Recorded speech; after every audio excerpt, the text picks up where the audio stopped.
السلام علیکم every one. دیکھیں، ذوالحجہ کے پہلے 10 دن سال کی سب سے بابرکت دنوں میں سے ہیں، جن میں عبادت کا اجر کئی گنا بڑھ جاتا ہے۔ نبی کریم صلی اللہ علیہ وسلم نے فرمایا، اللہ کو کسی بھی دن میں نیک عمل اتنا محبوب نہیں ہو سکتا جتنا ان 10 دنوں میں ہوتا ہے۔ آر یو امیجن کہ کسی بھی دن کے نیک اعمال اللہ تعالیٰ کو ہمارے اتنے پیارے نہیں ہو سکتے جتنے ان 10 دنوں کے ہو سکتے ہیں۔ تو ان دنوں کو عام دن سمجھ کر گزار دینا بہت بڑی محرومی ہوگی ہمارے لیے۔ آئیے جانتے ہیں کہ ذوالحجہ کے 10 دنوں میں کون کون سی عبادت افضل اور مسنون ہے۔ نمبر 1 ہے حج اور عمرہ، اگر ممکن ہو تو۔ یہ دن حج کے لیے خاص ہے۔ حج یعنی یوم عرفہ والا حج کا ثواب پوری زندگی کی عبادت سے زیادہ ہے۔ سیکنڈ ہے روزہ رکھنا، 9 ذی الحجہ کا، خاص طور پر یوم عرفہ کا روزہ رکھنا۔ اس دن کا روزہ پچھلے اور اگلے سال کے گناہوں کا کفارہ ہے۔ اس دن کا روزہ پچھلے اور اگلے سال کے گناہوں کا کفارہ ہے۔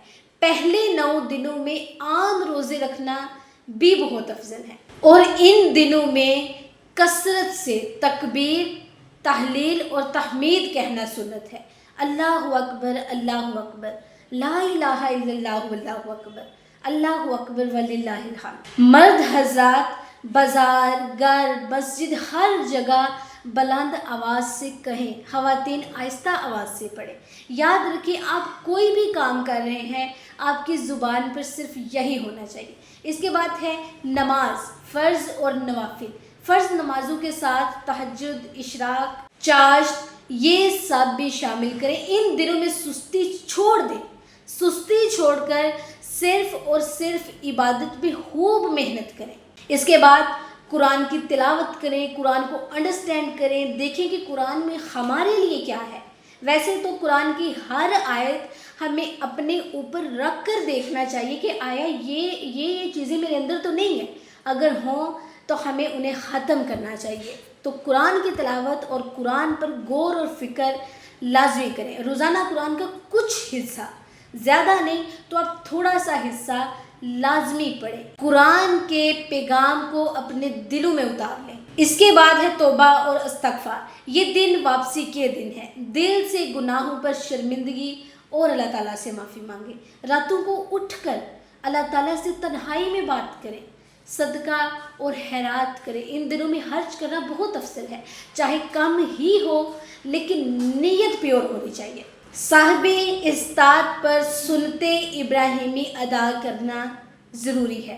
جانور کی قربانی کے ساتھ اپنی انا، اپنا غصہ، حسد، گناہوں کو بھی قربان کریں۔ رشتہ داروں اور مسلمانوں کے ساتھ حسن سلوک کریں، معافی مانگیں، دوسروں کو معاف کریں، دل صاف کریں، کسی کو تکلیف نہ دیں بلکہ کسی کے دل میں راحت ڈالیں۔